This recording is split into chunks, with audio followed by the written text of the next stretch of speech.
What's going on, ladies and gentlemen? Just wise to welcome you all back to episode 4 of your auntie's favorite sports podcast, hosted by myself. Welcome to the Jordan Rules, episode 4, right? And we got some good stuff today. We got playoff predictions, NBA playoff predictions. So, last week I was like, I kind of want to talk about pop culture and relationships and stuff like that. And I was like, and every time I start to like record content like that, I'll be playing it back before I upload, and I'm like, it's kind of corny, it's kind of cringy. So until I get in the flow of things, until I really start putting out some content not sports related that I really like, then I'll jump into that. But until then, we jumping off with NBA playoff predictions. So I know the play-in games are tomorrow, or the last two for the 8th seed. On Good Friday, they'll come out. I don't think they'll have any impact on the actual playoffs. So it's not going to make a difference who wins those games. So that's why I'm recording this now. And so by the time this is uploaded, those games probably still won't even have happened. But regardless, we jumping right into things with my predictions. So I'm going to start over on the west side, series 1, the Suns versus the Clips or the Pelicans. Personally, it really doesn't matter who wins that game tomorrow between the Clippers and the Pelicans. Unless, even if Kawhi Leonard was going to come back and play in the series, I don't think it would make a difference. The Suns are really good. And on the Pelican side of things, while the Pelicans aren't no slouch, I just don't think a team with and CJ McCollum has been hooping. I think that's probably the acquisition of the year. I just don't think that's realistic for them to win.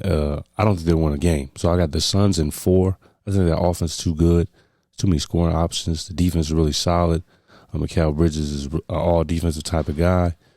That offense, Monty Williams, they're really, really, really good. Chris Paul, Devin Booker, Aiden, I think all those guys have bought into their roles. Like Jay Crowder is a really, really good team.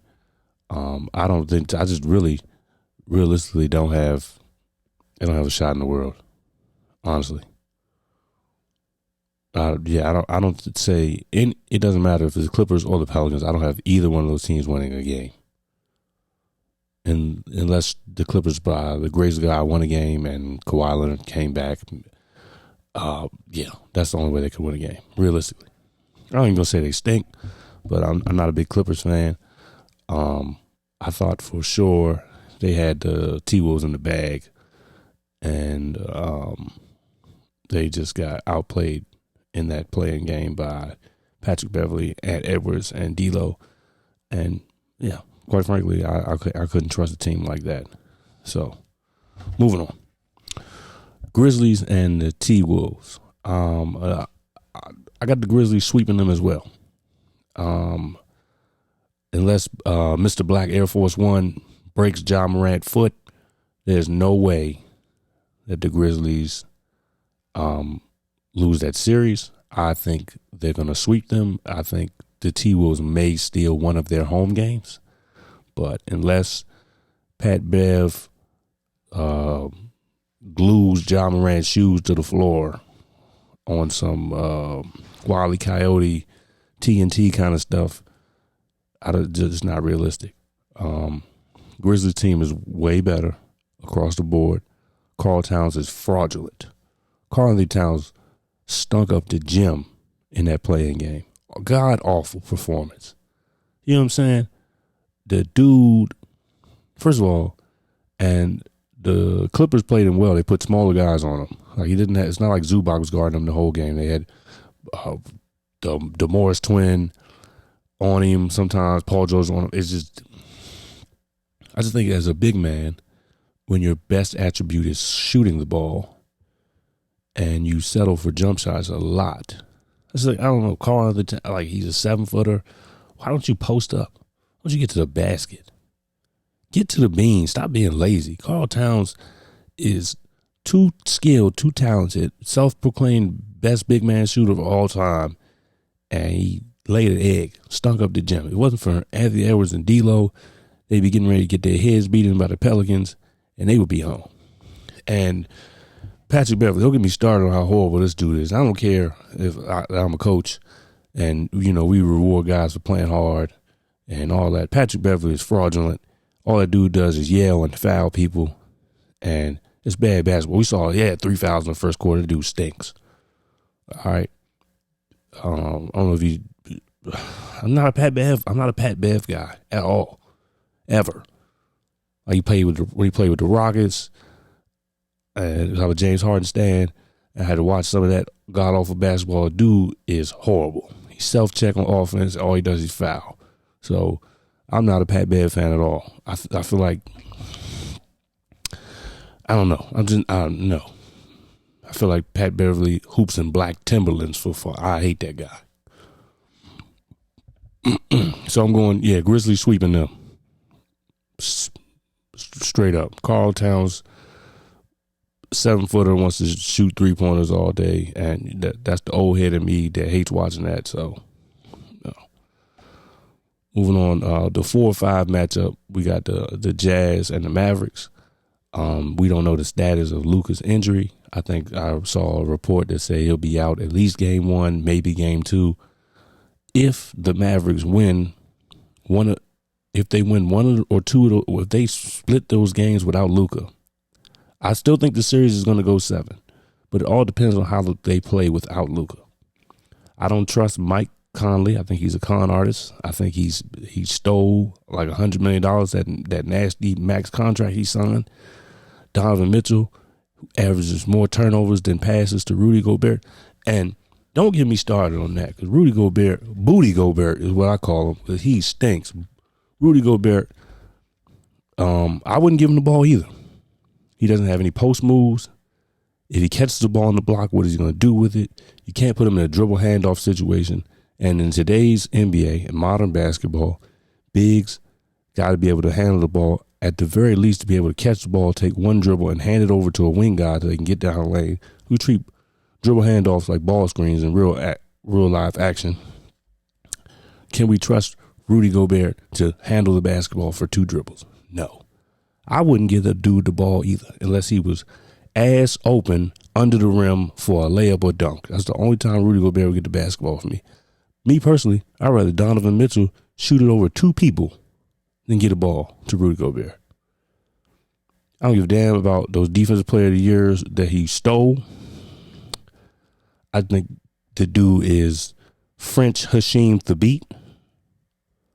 Rudy Gobert is terrible. I don't care about how you feel about international guys. Not impressed with Croissant Greg Oden. That dude stinks. So I'm going with the Mavs in 7, just because I think that the Jazz are going to win a couple games. It's especially hard to win in Utah. I don't know if it's the altitude thing, the similar situation to when you're playing in Denver or nothing, but the altitude, the arena's going to get rocking. Donovan Mitchell's going to get hot for 2-3 games. He's going to have a 40-point game in that series. He's going to score a lot, but the rest of those guys are fringe G League guys, in my opinion. Mike Conley has been stealing money for years, so yeah. Moving down to what I think is going to be the best playoff series, in terms of like every game's going to be a 1 or 2 possession game, in my opinion. The Warriors and Nuggets. I'm going Warriors in 6 if Steph Curry is completely healthy. But a 6-game series doesn't really explain how competitive these games are going to be. I think every game is going to be a 1 or 2 possession game. I think it's going to be high scoring. It's going to be entertaining, good quality basketball. If Steph Curry is 100%. That's the X factor, right? We've been taking guys' health for granted. And we start seeing some of our favorite players, some of the best basketball players ever, get these injuries. Like, we haven't seen healthy Clay. in the playoffs in a minute, you know? And this Warriors roster is full of really talented basketball players. You think about Jordan Poole, GP2, who, in my opinion, is a top 5 defensive player in basketball. Gary Payton, who comes off the bench, is an elite defender. We talk about a guy who, and Steve Kerr doesn't get enough credit as a coach because guys like to run this. Was Mark Jackson's team. Mark Jackson can't coach his way out of a wet bag, but Steve Kerr getting guys to play hard, embrace their roles, having so much talent on this roster. Andrew Wiggins, who was an all-star fraudulently, which is going to be the theme of this is going to be the theme of episode 4, frauds. NBA playoff predictions and frauds. Andrew Wiggins with a fraudulent all-star, he's a hell of a talented player. In terms of like raw skill set, Andrew Wiggins has the talent and ability to be a top 15 player in the NBA, but I don't think he really likes basketball. I think Andrew Wiggins just hoops for fun. But I think if the Warriors get their groove, everyone's healthy, who knows what happens in this series.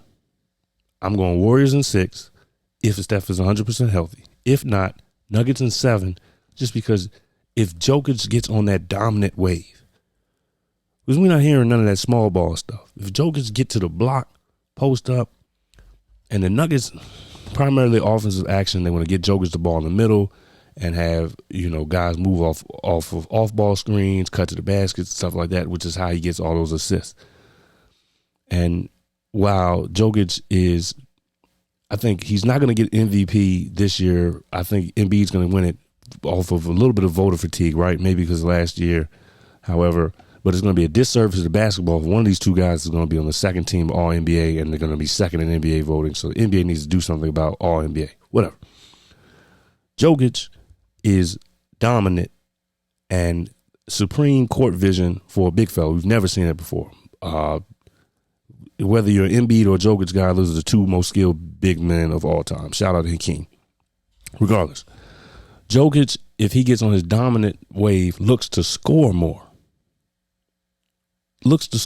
He puts up, he's getting 30. If he gets a 30 ball every night, get his 8 or 9 assists, he's going to have a couple triple doubles in this series. If he looks to score more, then opens up a little bit more. And I think, so that's what I'm saying. It's going to be 2 or 3 possession games, but I think the Warriors are going to win it.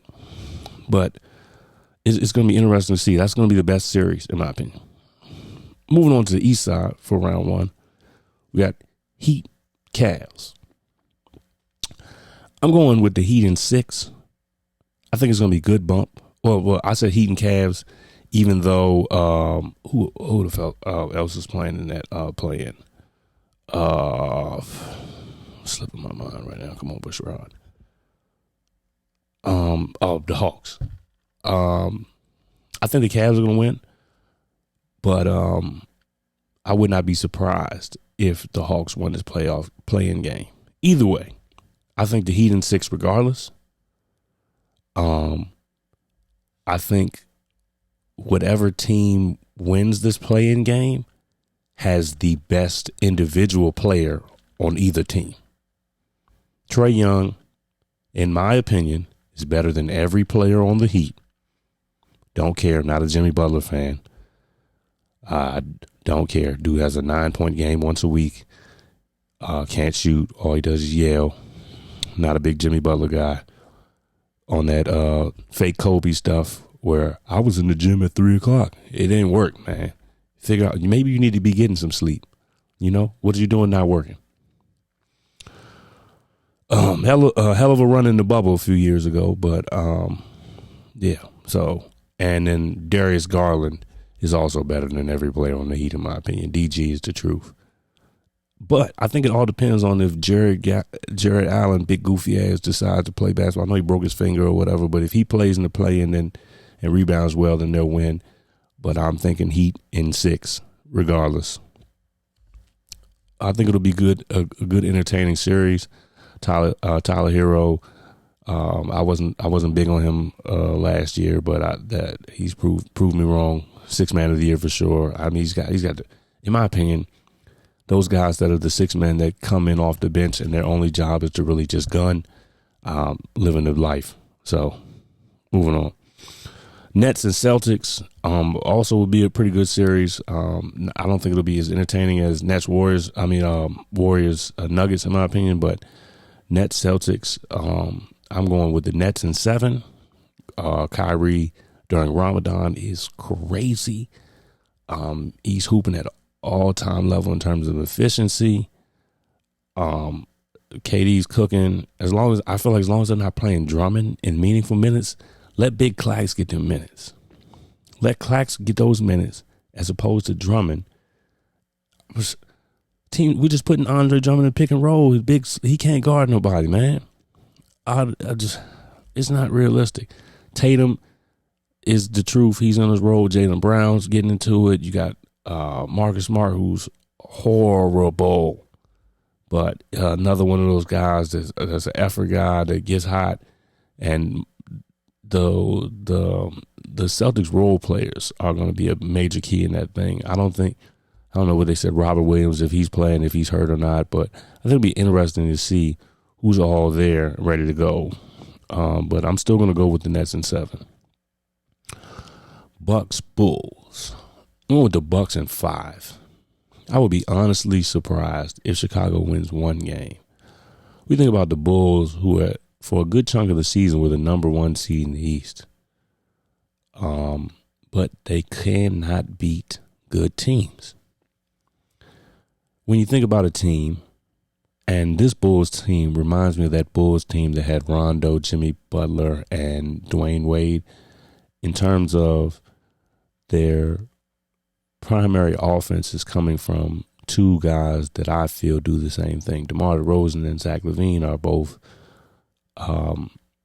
dribble pull-up kind of guys, get their offense, get their scoring from primarily mid-range offense. I think their role guys are pretty good, like Caruso. Their roster is pretty solid, but in the grand scheme of things, who is stopping Giannis? Who, if he puts it together, another run in the playoffs like last year, where does he solidify himself in terms of the all-time greats? At this point in his career, where do you put him? Or a better question would be, who are the guys that he cannot pass all time? You know what I'm saying? I think that top 5 is pretty much locked. Bron, Mike, Bean, whatever bigs you like. So some people got Shaq, Kareem. Your ass better not say Bill Russell. So when you think about that, maybe Magic, who is on the list that he cannot pass? I think he can pass Magic. I think he can pass Tim Duncan. He's already passed Kevin Garnett. I think he can pass Larry Bird. These are all guys that it's very plausible that he can pass these guys. So if he has a great run like last year, why not? Why not lock him in for top 10? Another series I think is going to be very good. I think it's going to be competitive, but I think the Sixers are going to dominate it. 76ers and the Raptors. I got the 76ers in 5. I think with no Thibault for those games in Toronto because he's anti-vax, and which, hey, man, I don't care if you get vaccinated or not. You know, it's your personal preference. But, yeah, he's going to miss those road games. I think they're going to lose one of those road games. And I think Nick Nurse is going to send all those Africans at Harden, Precious, Pascal. Then he got Scotty Barnes. So he's got an army of 6'9" wing guys to put in Harden. They're going to have Harden in prison.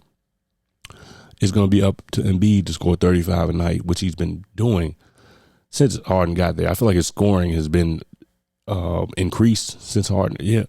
And it's not like Harden's making it easier for him to score because it's like, yo. So I think with that going on, we're going to go with Harden being more passive as he's been. I think it's a lot of pressure on him to have a great playoffs. But I don't know, dude, hamstring is mission barbecue falling off the bone. And he's been a shell of himself over the past year. So in the grand scheme of things, I think the 76ers are better than Toronto. I think Nick Nurse is a better coach than Doc Rivers. Doc Rivers has this maniac idea that you can play DeAndre Jordan meaningful minutes in modern day basketball. If your 5 is useless outside of the restricted area, what good are you doing in today's hoops?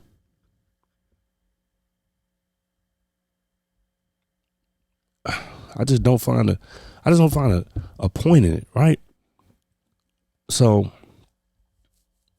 first round predictions wrapped up. We got Suns, Grizzlies, Suns, Grizzlies, Mavericks, Warriors, Heat, Nets, Bucks, Sixers. I think I'm going 8 for 8. I don't see any major upsets happening. It's because the Nets over the Celtics isn't really an upset. I think it's going to be very, very good bump though. All right. So that would mean the one. What was it? How does the semi-conference? How does the conference semifinals works out? So that would be the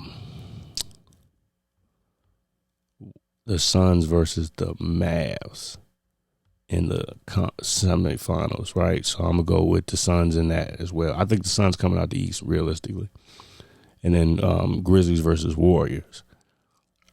And quite frankly, all depending on the health of the Warriors, I'm going with the Warriors over the Grizzlies.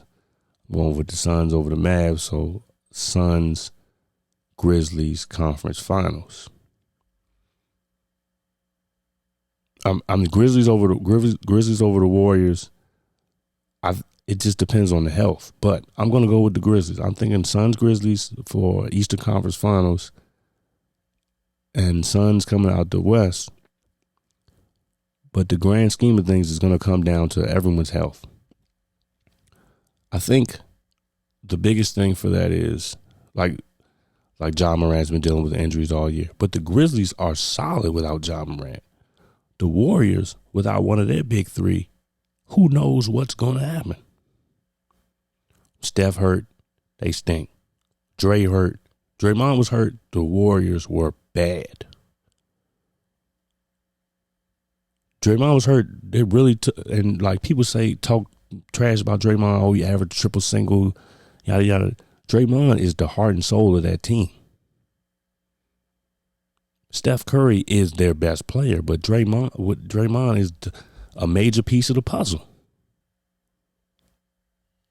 You know, with Draymond, first of all, he's their best passer and he's their best screener and best defender. As simple as that.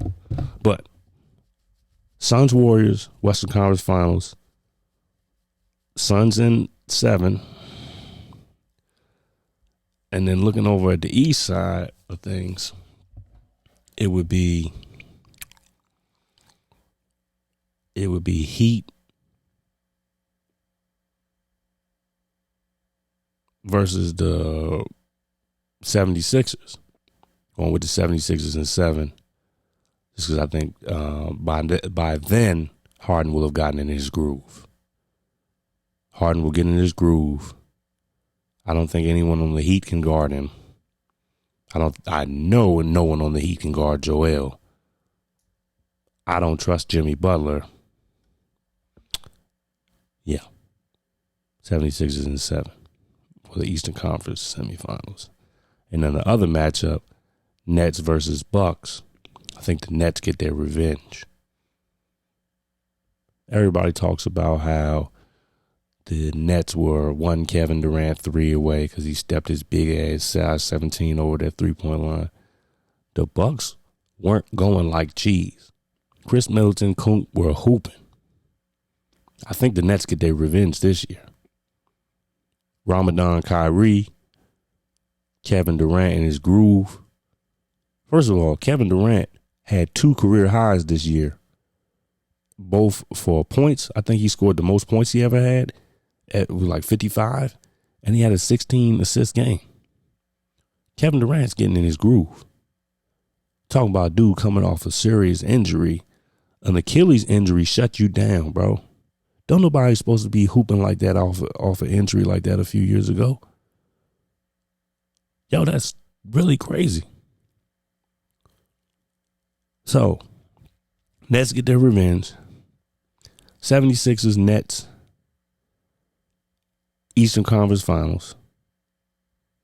Really going to be a toss-up. I'd go with 76ers in 7. Slightly biased because I'm a Harden guy. But who's going to guard Joel Embiid? And I go say, who's going to guard KD? It don't matter who guard KD. He going to get his. But who going to guard Embiid? Scoring champ. I feel like, Ben Simmons comes back. Damn, Ben Simmons. We ain't worried about that. Ben Simmons ain't hooped no important basketball. Ben Simmons ain't hooped in a year, bro. He's about to come in, jump in, and be in the flow of things. Hell no. 76ers in 7. Suns 76ers finals.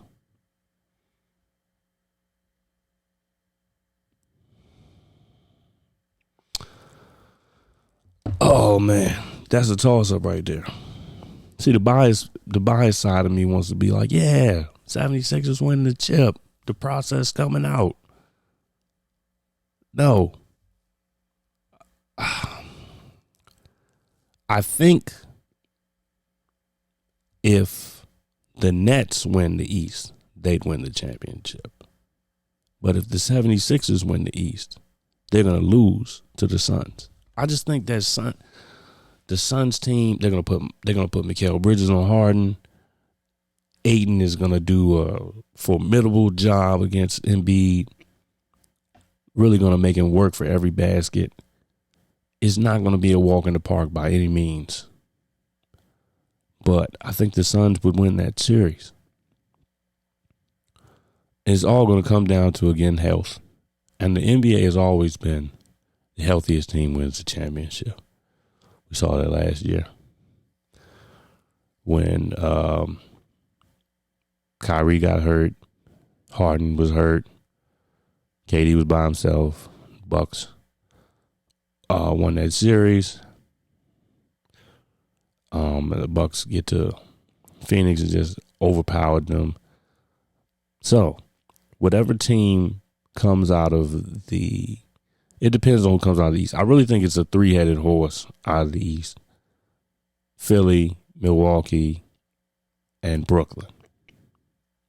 I think out of those 3 teams, Milwaukee and Brooklyn have the best chance of winning the championship if they win the conference. On the West side, it's really a 2-headed monster over there. Suns and Warriors. I don't think the Grizzlies are ready. I don't think they're ready at all. I think they're a hell of a team, hell of a young team, and a lot of those young dudes are going to get a lot of money. But it's just not realistic. I think you need some experience in order to win a championship. I think you need some experience. I think you need a guy.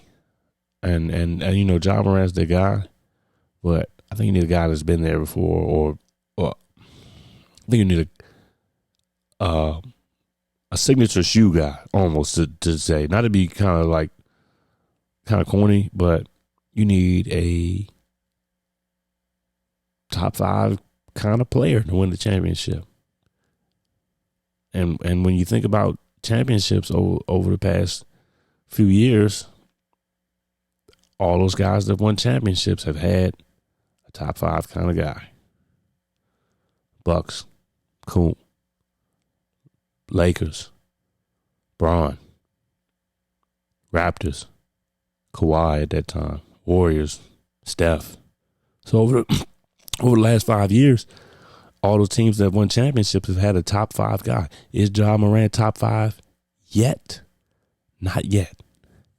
But he's on the hinge of it. So that's how we're going to close out today. This is the episode 4, NBA predictions.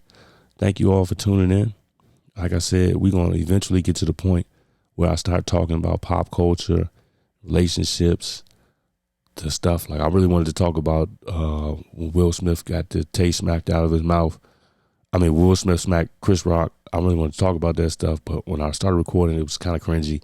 So I was like, I'm going to just stick to sports for the time being, and eventually we'll have to expand on it because at some point the NBA season will end, and while I love baseball, I'm not going to dissect it too much, So thank you all for tuning in, and I appreciate you all a lot. And, it means a lot to me to have people consistently tuning in, whatever your podcast streaming platform is, whatever, if you prefer Spotify, Apple Podcasts, Google Podcasts, SoundCloud. I'm on all those platforms and YouTube as well. So thank you.